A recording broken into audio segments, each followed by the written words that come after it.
Dear listeners, thank you for your incredible support in helping our channel grow. We're aiming for 1,000 subscribers, so please support us by subscribing and helping us reach this milestone. Now let's start the story. My wife and her sister fired me the moment they took over the company. "We don't need lazy people like you," they said. I forced a polite smile and left. The next day, their father called them, furious. "Why the hell did you fire him?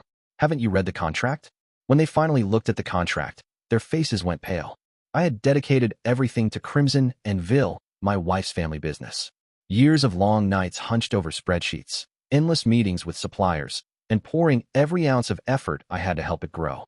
It wasn't just a job to me, it was a promise I made to Clara when we got married, a way to prove I belonged in her world.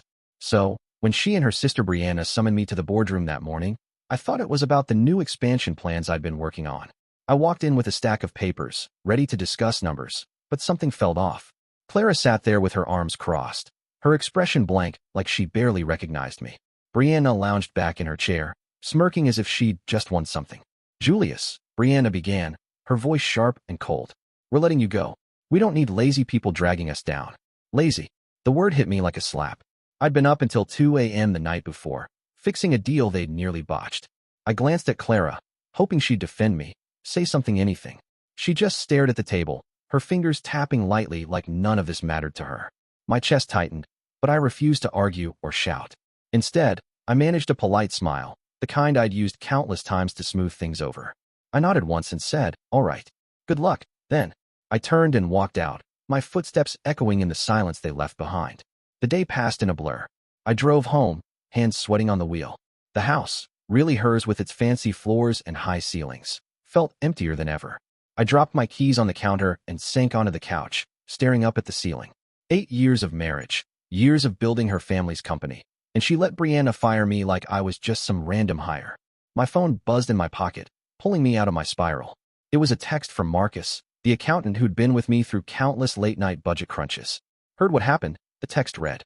"I don't think they read your contract." I frowned, reading the words again. My contract. I hadn't thought about it since I signed it years ago, back when Raphael, Clara's dad, still ran things. What did Marcus mean? I typed a quick reply, "What's in it?" But Marcus didn't respond right away. I leaned back, the gears in my head starting to turn. If there was something in that contract, something they overlooked, maybe this wasn't over yet. I got up and poured myself a glass of water, trying to push away the sting of Brianna's words. Lazy. I rebuilt their supply chain from the ground up when it collapsed 3 years ago. I secured the Peterson account, the one that kept us afloat during that rough stretch. And Clara? She knew all of it. She'd seen me stumble home, exhausted, kissed me goodnight when I passed out at the kitchen table with my laptop still open. Yet today, she couldn't even look at me. I took a sip of water, the chill doing nothing to cool the heat simmering in my chest. Was this her idea? Did she want me gone too? Or was she just too weak to stand up to Brianna? I couldn't decide which hurt more. My phone buzzed again. It was Marcus. "Check the merger clause from the subsidiary deal. You're still tied to it." The subsidiary deal. 5 years ago, when we acquired that small tech firm to strengthen Crimson and Vil's patents. I'd been knee-deep in negotiations, hammering out terms while Raphael clapped me on the back, calling me his right-hand man. A merger clause, what did that even mean now? I set the glass down and rubbed my temples, feeling the first flicker of hope, or maybe something darker stirring inside me. I spent the next hour combing through old files in my home office, the ones I'd kept from back when I trusted Clara to have my back. The contract was buried in a folder labeled CNV Merger 2020, its edges yellowed but still readable. I skimmed through the pages, tripping over legalese I barely understood until I hit page 17. And there it was, clear as day. My name was listed as co-chairman of the subsidiary, with full authority over its assets. Assets that included Crimson and Vil's intellectual property trademarks, patents, the entire backbone of the company. My heart pounded. They couldn't fire me from that. It wasn't their decision to make. I leaned back, staring at the contract, a slow smile tugging at my lips. Not the polite, forced one I'd worn yesterday. This was something real. They'd made a mistake, a huge one, and they didn't even realize it. I picked up my phone and texted Marcus. "Found it." "What now?" His reply was almost immediate. "Sit tight. Let them figure it out." I leaned back in my chair, the weight of the day lifting. They thought they'd cut me loose, but all they'd done was hand me the rope. All I had to do was wait. The morning after they fired me, I woke to the sound of my phone ringing, slicing through the quiet of the house like a knife. I rolled over, the bed cold on Clara's side. She hadn't come home last night, probably celebrating at Brianna's after their little victory. The screen flashed with Raphael Vale's name. Her father. The man who built Crimson and Ville from nothing and entrusted me with it when I married into the family. I hesitated, my thumb hovering over the button. What did he want? To apologize? To gloat? I answered anyway, my voice rough from sleep. Hello? His voice crashed through the line, loud and furious like a storm. Julius, why the hell did they fire you? Haven't they read the damn contract? I froze, the weight of Raphael's words sinking in slow and heavy. He didn't know. He hadn't been in that boardroom, hadn't seen Clara's blank stare or Brianna's smug grin. I let the question hang in the air, uncertain how to respond or if I even should. I don't know, Raphael, I said at last, keeping my tone steady. You'd have to ask them. He swore under his breath, muttering something about those girls and ruining everything, but his words barely registered. My mind was already racing back to the merger clause Marcus had tipped me off about, the one buried deep in my contract. Raphael's anger meant something big was brewing, and I had a feeling I held the key to it. I dragged myself out of bed and shuffled to the kitchen, the phone still warm in my hand from the call. The house felt too big, too quiet, without Clara's usual chatter or the soft clink of her coffee mug. I brewed a pot of coffee, the aroma filling the air as I replayed Raphael's words over and over. Haven't they read the damn contract? He hadn't just sounded angry, he sounded afraid. Like he knew something they didn't. I poured a cup and sat at the table, staring out at the dull, gray sky. Yesterday, I'd been blindsided, kicked out like I was nothing. But now I was starting to see the cracks in their plan. That subsidiary deal from 5 years ago wasn't just a forgotten detail, it was a lifeline. And I was still tied to it. Co-chairman of the IP holding, with control over everything that made Crimson and Ville valuable. I took a sip of coffee, the bitterness matching the taste left in my mouth from how they'd treated me. If Raphael was this rattled, it meant Clara and Brianna had no idea what they'd stepped into. And I sure as hell wasn't about to clue them in. My phone buzzed again, a text from Marcus. Raphael just called me too. He's losing it. Said the girl screwed up big. I couldn't help but smirk as I typed back. He called me first. What's he saying? Marcus replied almost immediately. Keeps asking about the merger terms. Think he's worried about the patents. The patents? Of course. Crimson and Ville wasn't just a name, it was a brand built on tech designs, trademarks, all of it locked up in that subsidiary I'd helped acquire. Without my signature, they couldn't license anything, couldn't push forward with new deals. I set my phone down and leaned back, the warmth of the coffee radiating through my hands. Yesterday, I'd walked out of that boardroom feeling like a fool, tail between my legs. But today I was starting to feel like the one holding all the cards. Raphael's call hadn't just been a rant, it was a warning. One Clara and Brianna hadn't heard yet. I wondered how long it would take them to figure it out. How long before they came crawling back. I spent the rest of the morning pacing through the house, my mind spinning with endless what-ifs. What if they tried to fight it? What if they brought in their high-powered lawyers? I didn't know much about legal intricacies, but I trusted Marcus. And if Raphael was this angry, it meant the contract was ironclad. I stopped by the window, watching a delivery truck rumble down the street. My whole life had been about keeping things steady, fixing problems at work, smoothing things over with Clara when she got overwhelmed, biting my tongue when Brianna snapped at me. But steady didn't matter anymore. They pushed me out, and now they were about to find out just how much that would cost them. My phone rang again. Raphael, round 2. This time I was ready. Julius, he said, his voice quieter now, like he'd worn himself out. I'm sorry. Sorry about this. I didn't know they'd pull something so stupid. I nodded, even though he couldn't see me. It's done, I said. But what's in that contract, Raphael? What's got you so worked up? He paused, then let out a dry, humorless laugh. You're still co-chair of the subsidiary. They can't run the company without you. I stayed silent, letting his words sink in. He was right, and Clara and Brianna hadn't even realized it yet. I was still processing Raphael's call when the full weight of the situation hit me solid and undeniable, like something I could feel in my bones. Clara and Brianna had fired me without a second thought, but now they were about to discover the real cost of their mistake. By late afternoon, Marcus texted me again. They're in a meeting with the lawyers. Word is they just read the contract. I could picture it so clearly, Clara sitting rigid at the head of the table, Brianna pacing like a caged animal. Both of them staring at those pages like they'd just turned to poison. I didn't have to be there to know what they'd found. 5 years ago, when we acquired that tech subsidiary to strengthen Crimson and Ville's portfolio, I'd been named co-chairman of it. Back then, it seemed like a minor detail, just a title Raphael threw my way to keep things running smoothly during the merger. But now it was everything. The subsidiary owned all the intellectual property rights, the patents, the trademarks, the designs that kept the company alive. Without my approval, they couldn't move forward with anything. I sat on the couch, The contract spread out on the coffee table before me, and let it all sink in. They had tried to cut me out, but all they'd done was lock themselves in a cage. I leaned forward, tracing my finger over the words on page 17. Julius Rivera appointed co-chairman with full authority over subsidiary assets. There it was, clear as day, signed and stamped. I vaguely remembered that day Raphael laughing over beers after the deal closed, saying I'd earned it. Back then, it hadn't seemed like a big deal. I was just happy to be part of the team. But Clara and Brianna? They'd never bothered to dig that deep. They'd taken over the company from Raphael last month, smug and so damn sure of themselves, thinking they could toss me aside like yesterday's news. I wondered what their faces looked like now. Probably pale, with Clara's mouth tight and her expression drawn her signature look when stress hit hard. And Brianna? Her lips would be twisted with rage, eyes narrowed as if the world had personally betrayed her. They'd brought in some hotshot lawyer from New York, Noel, to help with the transition. I'd met her once. Cold as ice, with a handshake that felt like a dare. She'd be the one delivering the bad news, I figured. Her voice flat and detached as she told them the truth. They were screwed. I got up and walked into the kitchen, needing to move, to clear my head. The house still felt too quiet, Clara's absence hanging around like a ghost. I grabbed a beer from the fridge, popped it open, and took a long swig. What were they doing right now? Yelling at each other? Blaming Noel?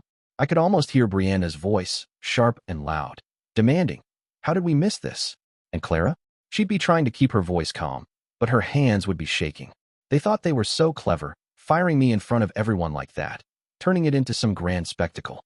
But they didn't know the half of it.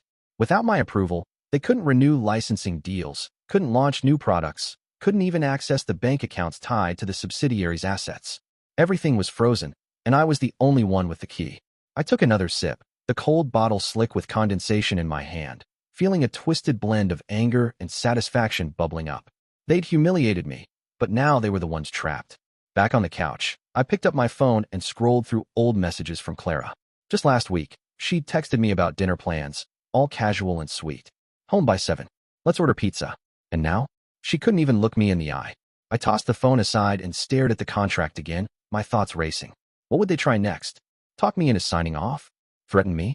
I didn't know Noelle well, but she seemed like the type who could twist words into knots, digging for loopholes. Good luck with that. Raphael had made sure this contract was airtight. Leaning back, I closed my eyes and let myself picture their panic. The board would hear about this soon, then the clients. People would start asking questions, and Clara and Brianna wouldn't have answers. I wasn't sure what I'd do yet. Part of me wanted to watch it all burn. Another part just wanted them to admit they were wrong. But one thing was clear: they'd underestimated me. And that was their biggest mistake. The beer was half gone when my phone buzzed again. Marcus with an update. Noelle's freaking out. Says they need your signature or the whole company's dead in the water. I smirked, setting the bottle down. Dead in the water.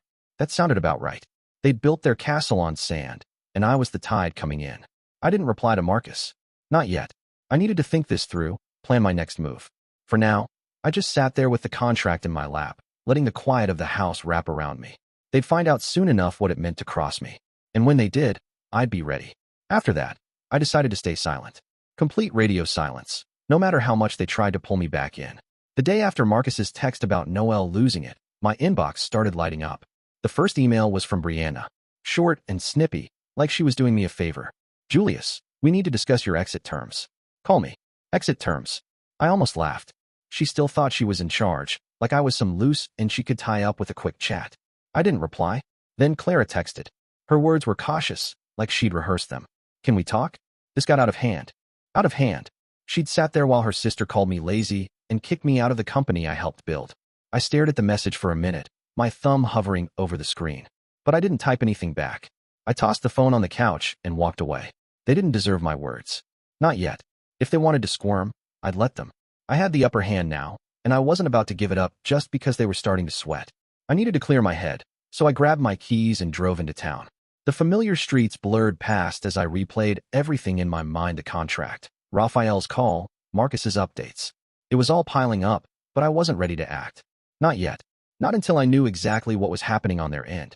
I pulled into a little coffee shop I used to visit with Gwendolyn, Raphael's old assistant, back when we'd grab lunch between meetings. She always liked me, said I was the only one who treated her like a person instead of just a secretary. On a whim, I called her. Julius, she answered, her voice warm and surprised. I heard what those girls did. You okay? I couldn't help but smile. I'm fine, Gwendolyn. Just figuring things out. What's the word over there? She laughed, low and knowing. Chaos, honey. Absolute chaos. She told me clients were calling nonstop, confused about delayed contracts. Suppliers were holding shipments, waiting for approvals that weren't coming. Investors were spooked, whispering about pulling out. They're running around like headless chickens, she said. And that Noelle? She's snapping at everyone, but she's got no answers. I ordered a coffee while we talked, the barista sliding it across the counter with a nod. I took a sip, letting Gwendolyn's words paint the picture. Chaos. Good. They brought this on themselves, thinking they could toss me aside and keep everything running smoothly. I thanked her and hung up, settling into a corner booth with my drink.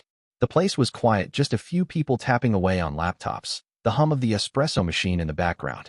I leaned back, staring out the window at the overcast sky. Clara's text kept nagging at me. This got out of hand. Like it was all some accident, like she hadn't sat there and let it happen. I loved her once. Really loved her. Those early years when we'd stay up late dreaming about the future, her head resting on my shoulder. But now she was a stranger, and I wasn't sure I wanted her back in my life, even if she begged. I took another sip, the coffee bitter on my tongue. They could send all the emails and texts they wanted, I wasn't budging. My phone buzzed again. Another email. This time from Brianna, longer and dripping with that fake politeness she used when she was mad.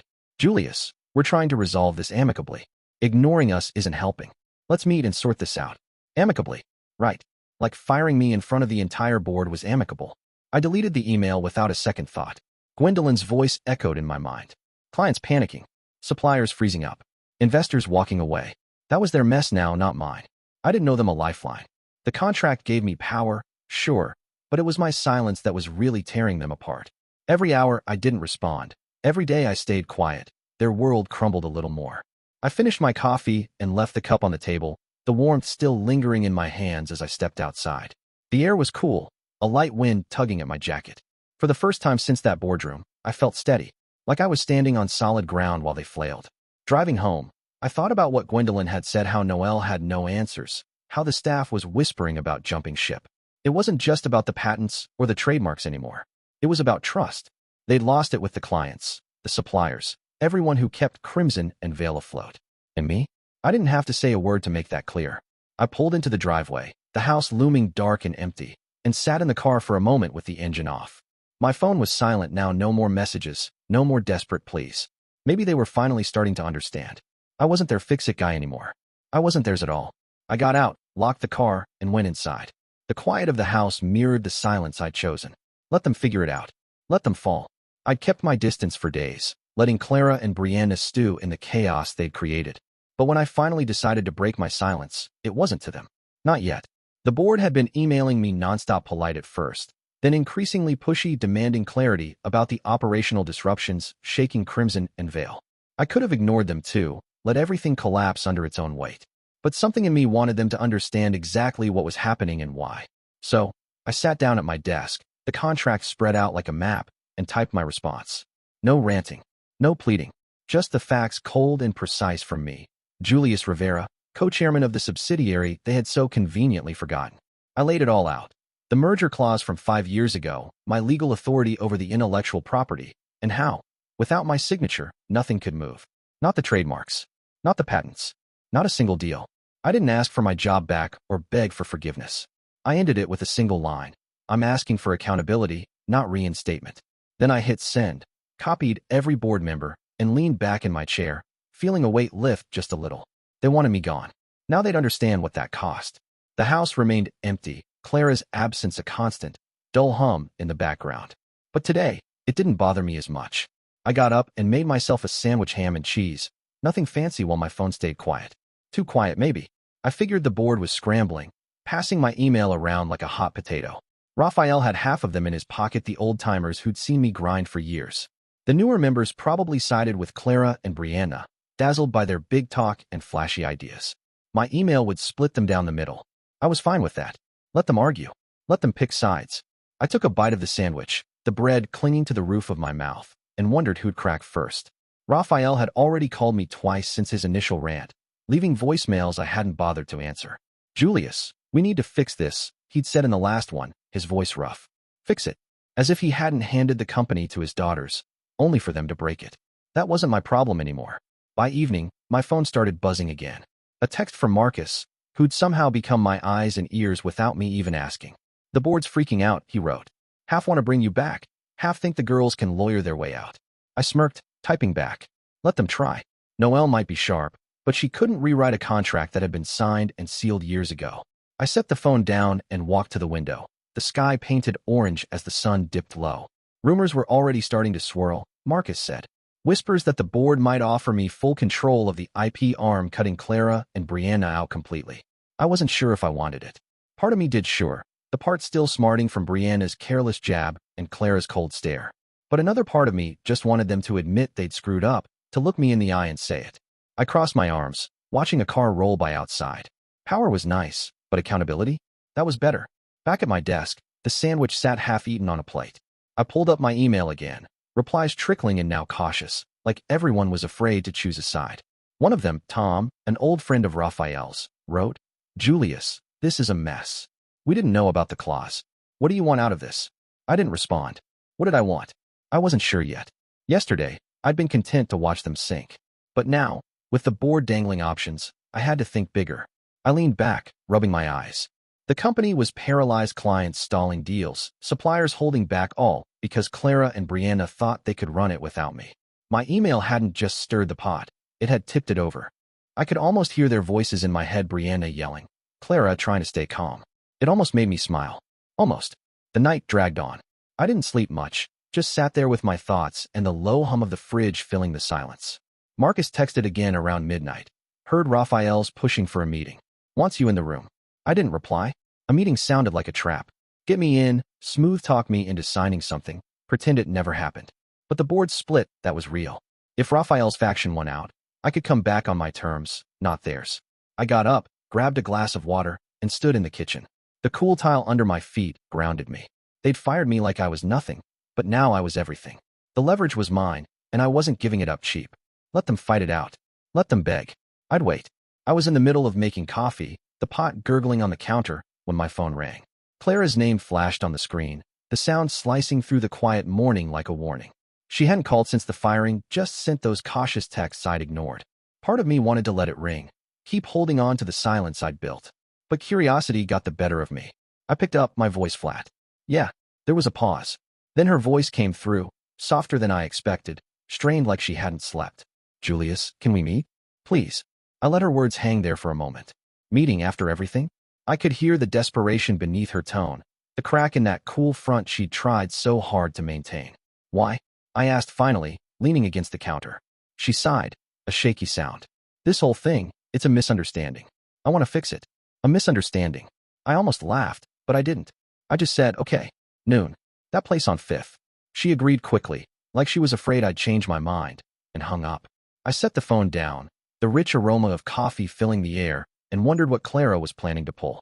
I got to the restaurant early, a cozy little spot we used to frequent when things were good, soft lighting, intimate tables, the kind of place that once felt warm. Now it just felt like a stage for whatever this was. I chose a corner booth, sipping water and keeping an eye on the door. Clara walked in right on time, her coat pulled tight around her shoulders, face pale and drawn. She spotted me and forced a smile, polite but hollow, then slid into the seat across from me. Hey, she said, her voice light, like this was just a casual catch-up. I nodded, keeping my expression flat. Hey, she fidgeted with her napkin before leaning in slightly. Julius, I'm sorry about how this went down. It wasn't supposed to be like that. I raised an eyebrow, waiting. She kept talking, her words rushing out now. Brianna pushed for it, and I didn't know how to stop her. We can work this out, right? You don't have to freeze everything. I listened, hands still resting on the table, no smile, no movement. She was trying to charm me, the same way she used to when she messed up. Big eyes, soft voice, all of it. But it didn't hit the same anymore. The waiter came by, and she ordered a salad, her fingers twisting the menu before she handed it over. I ordered a burger, keeping it simple. When he walked away, she tried again. We need you, Julius. The company's a mess without those approvals. Can't we just put this behind us? I took a sip of water, letting her words hang unacknowledged for a moment. Brianna's voice echoed in my head, calling me lazy, and I remembered Clara's blank, indifferent stare from that day. I set the glass down, slow and deliberate. A mess, huh? Funny how that works. She blinked, caught off guard, but before she could speak, I kept going. You didn't say a word when she fired me. Just sat there. Now it's a misunderstanding? Her cheeks flushed, her gaze dropping as she started picking at her napkin. I didn't want it to happen like that, she mumbled. Brianna said we needed a clean break, and Noelle backed her up. I thought. She trailed off, like she knew how weak it sounded. I leaned forward, my voice low and sharp. You thought what? That I'd just take it? She didn't answer right away. The waiter returned with our food, momentarily cutting through the tension. I took a bite of my burger, chewing slowly, watching her push her salad around her plate like she'd lost her appetite. She glanced up, her tone shifting, trying a new approach. Brianna's the one who pushed it. She convinced me it was best for the company. Noelle said it was legal. I swallowed, setting the burger down. Noelle's wrong. And Brianna doesn't get to pass the blame off on anyone. You both signed off on it. Her eyes widened, like she hadn't expected me to push back so hard. Julius, please, she said, her voice cracking. We can fix this. Just sign off on the IP stuff, and we'll figure out a role for you. A role? Like I was some kid begging for a place at the table. I wiped my hands on a napkin and looked her dead in the eye. You fired me like I was a stranger, Clara. Now deal with the consequences. She went still, her fork frozen halfway to her mouth before she set it down. You're really going to let the company fall apart? She asked, her voice barely above a whisper. I shrugged and took another bite. Not my call anymore. You made it yours. She stared at me like she was seeing someone entirely different, like the charm had finally run dry and the excuses had hit a wall. I finished my burger while she sat there, poking at her food, the silence between us thick and heavy. When the check came, I paid for mine, stood up, and looked down at her.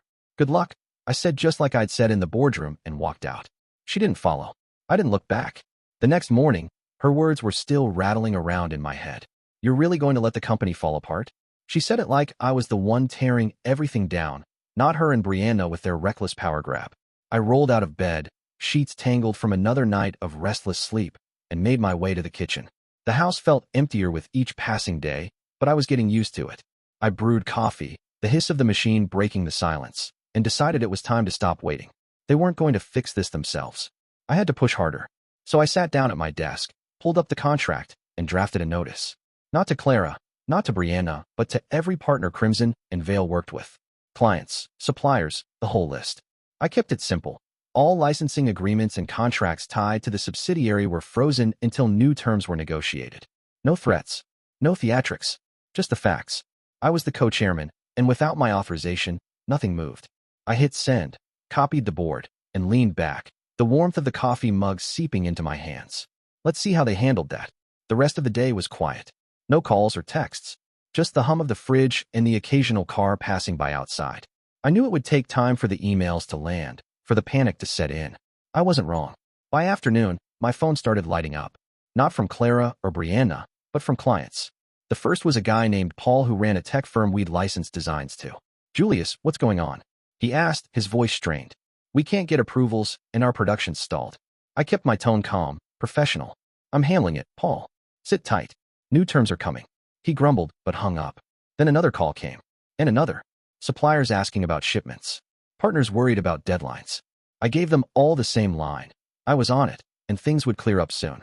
They didn't need to know I hadn't decided what soon meant yet. I just wanted them calm and Clara and Brianna scrambling. I was on my fourth call when Marcus texted me. Sales are tanking. Staff's jumping ship. I smirked, finishing up with a client before texting back. Good. Good didn't even cover it. This was what I'd been waiting for, letting them feel the weight of their own mistakes. I pictured Brianna storming around the office, barking orders at anyone within earshot, and Clara struggling to keep it all together while the numbers kept dropping. They thought they could run the show without me. But now, desks were emptying out, deals were stalling, and I was the one getting the calls.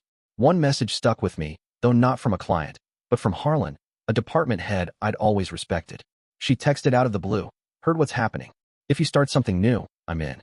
I stared at the screen for a moment, my thumb hovering over the reply button. Start something new. I hadn't thought that far ahead, but the idea lodged itself in my mind. I replied, appreciate it. I'll keep you posted, and set the phone down, my thoughts spinning. By evening, the fallout was undeniable. Marcus called, his voice buzzing with excitement. Julius, it's bad over there.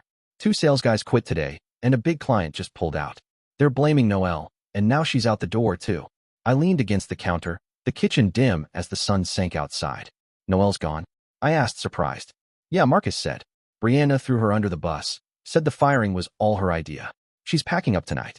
I shook my head, almost feeling sorry for her. Almost. Noelle had been part of it, feeding Clara and Brianna legal justifications to push me out. Now she was just another casualty. I thanked Marcus and hung up, grabbing a beer from the fridge. The cold glass felt good in my hand as I walked to the living room and sank into the couch.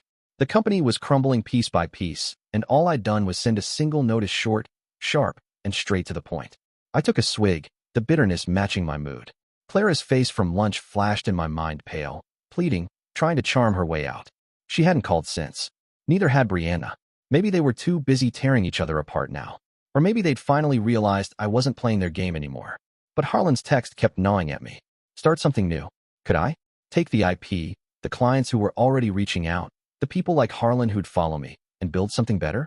I leaned back, eyes fixed on the ceiling. The company was falling apart, sure, but I didn't want it to just die.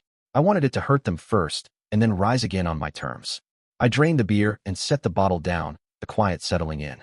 They'd feel the impact tomorrow, and the day after that, and the day after that. And when they were done falling, I'd be ready to stand. I was halfway through breakfast the next morning, scrambled eggs and toast. Nothing special when my phone rang again. Raphael's name popped up, and I knew this wasn't just another rant. I wiped my hands on a napkin and answered, keeping my voice steady. Hey, Raphael. He didn't waste time. Julius, we've got an emergency board meeting tomorrow. I need you there. Not as an employee, as executive chairman of the IP holding. Can you do it? I paused, my fork frozen halfway to my mouth. Executive chairman. Not my old job. Not begging for scraps. A position above Clara and Brianna, with real power. I set the fork down, my mind racing. What's the deal? I asked. He sighed, his voice heavy and exhausted. The company's bleeding out. Clients are gone, staff's leaving, and the board's had it with the girls' mess. We're voting on new terms. Brianna's out of client operations, Clara's demoted to co-chair, and you're in. I leaned back, the chair creaking under me. This was bigger than I'd expected. Yeah, I said finally. I'm in. But it's on my terms. Raphael laughed, a short, rough sound. Good. See you tomorrow. He hung up, and I sat there, eggs growing cold, feeling the shift happening right under me. The rest of the day, I kept busy, cleaned the kitchen, mowed the lawn, anything to keep my hands moving while my mind worked it all out. Raphael was handing me the reins, or at least a big chunk of them. Brianna being cut from client-facing work meant she'd be sidelined, probably stuck in some back office if she stayed at all. Clara as COO, she'd hate reporting to me, but she wouldn't have a choice. I smirked, pushing the mower across the yard, grass clippings sticking to my shoes. They'd fired me like I was nothing, and now I'd be the one signing off on their every move. It wasn't revenge, at least not yet, but it was close. When I finished, I went inside, grabbed a glass of water, and checked my phone. Marcus had texted, board's buzzing. Raphael's pushing hard for you. I typed back. He called. I'm in tomorrow. His reply came fast. Hell yeah, they're done. I set the phone down and took a long drink, the cold water steadying me. Done was one thing, but I wasn't just here to watch them fall. I wanted to build something from the wreckage. The meeting was set for early 9 a.m. and I arrived on time, dressed sharp. Suit, tie, the works. The boardroom felt different now, nothing like the place where they'd thrown me out. As I walked in, heads turned, some surprised, some relieved. Raphael sat at the head of the table, his jaw tight, giving me a nod. Clara was there, pale and quiet, her hands clasped in front of her. Brianna sat next to her, arms crossed, glaring like she could burn a hole through me. I took the seat Raphael indicated, right near him, and waited. He started without hesitation. We're here because Crimson and Vale is dying, he said, his voice cutting through the room. Julius's notice froze everything, and we can't move forward without him. I'm proposing he returns as executive chairman of the IP holding. Brianna is off client operations. Clara stays as COO. We vote now. The room went still. Then hands went up. Raphael's crew first, followed by a few others. The vote passed quick, clean, decisive. Brianna shoved her chair back and stormed out, the door slamming behind her. Clara didn't move, her gaze fixed on the table. I didn't say much during the meeting, just listened as Raphael laid out the damage, lost deals, empty desks, furious investors. When my turn came, I kept it simple. I'll unfreeze the IP once we've got terms that work. I'm not here to sink this company. I'm here to fix it. There were nods around the table, even from those who had hesitated. Clara finally looked up, her eyes meeting mine for a second before dropping again. She knew it was over, her big takeover, her sister's grand plan, all of it. The meeting wrapped up, and people filed out, Raphael clapping me on the shoulder as he passed. Good to have you back, he said. I nodded, but I wasn't really back. Not like before. This was something new, and it was mine. Clara lingered, gathering her things slowly, like she was trying to find the words to say something. I didn't wait. I walked out of the boardroom and headed straight to my car. The air outside was cool, the sun just starting to climb, and I felt steady grounded. Back home, I sat at my desk, the contract still lying there like a trophy. The vote was over, but the real work was just beginning. I'd have to unfreeze the IP soon, get clients back on board, and stop the bleeding. But first, I needed rules that kept Clara and Brianna in check, safeguards to make sure no one could ever pull a stunt like this again. I grabbed a notepad and started jotting down ideas, my pen scratching across the page. Brianna was off the front lines, and Clara would have to choke down the fact that she reported to me now. I smirked, picturing her face during meetings, trying to keep that cool mask intact. This wasn't the end, it was the beginning. And I was ready. The next morning, I woke up with a clear head, the board's decision still fresh and real. The sun crept through the blinds as I made coffee, the pot hissing like it was cheering me on. Executive Chairman. Those words kept circling in my mind, heavy but good. Clara and Brianna had tried to force me out, but now I was back higher up than ever. And they couldn't touch me. I took my mug to the desk, the contract still sitting there, and started planning. The company was a mess, clients gone, staff thinned, sales flat. But I wasn't here to just patch it up. I wanted it stronger, better, free of the entitled nonsense they'd brought in. I opened my laptop and started typing, laying out a new structure: merit-based hires, clear rules, no more family favors. Clara could stay as COO, but she'd answer to me now. And Brianna? Her apology email had come in overnight. Julius, I'm sorry. Let's talk. I didn't bother replying. She was out of the game, and I had work to do. First, I called Marcus. He picked up quickly, his voice upbeat. Boss man, heard the news, congrats. I smiled, sipping my coffee. Thanks. I'm making you CFO. You in? He laughed, loud and genuine. Hell yes. When do I start? Today. Right now. Get in, clean up the books, figure out what we can salvage. Marcus was loyal, sharp, and efficient. Exactly who I needed. Next, I texted Harlan, the department head who'd offered to jump ship with me. VP of Brand Strategy. You still mean it? Her reply came fast. Absolutely. I'm there. I nodded to myself, adding her to the list. New talent. People I could trust. That's how we'd turn this around. I spent the morning sketching it out, cut the dead weight, bring in fresh talent, rebuild from the ground up. The old crimson and veil was gone. This was mine now, and I'd make it work. By noon, I was back at the office. Not at my old desk, but a new space they'd cleared out, big windows and a view. Clara was already there, sitting in a meeting room with some of the staff. Her expression was tight, but professional. I didn't go in, just watch through the glass for a moment. She glanced up, saw me, and quickly looked away, like she couldn't hold my gaze. Good. Let her feel it. I settled into my chair and started firing off emails. Clients first, short and direct. IPs unlocking soon. New terms coming. Stick with us. A few replies came in quickly, relief clear in their words, clients willing to wait. Then I reached out to the suppliers. Same question. Are we sorting it? Shipments would resume next week. Their responses piled up, cautious but hopeful, and I could feel the tide turning. This wasn't just about holding power. It was about using it right.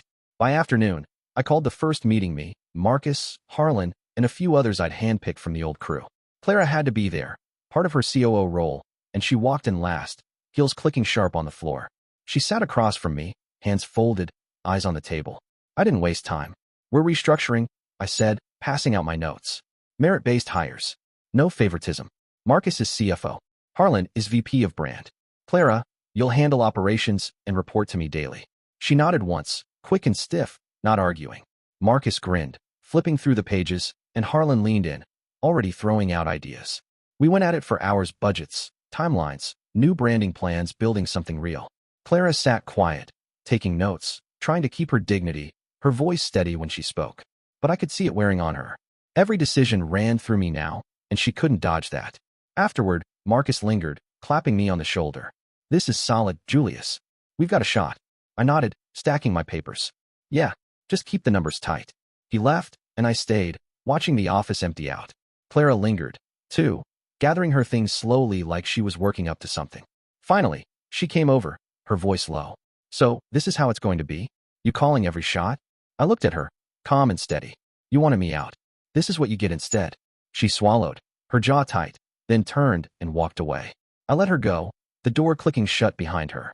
She'd stay in line, she had to, or she'd lose what little she had left. I wrapped up late, the sky dark outside, and drove home with the radio off, just my thoughts for company.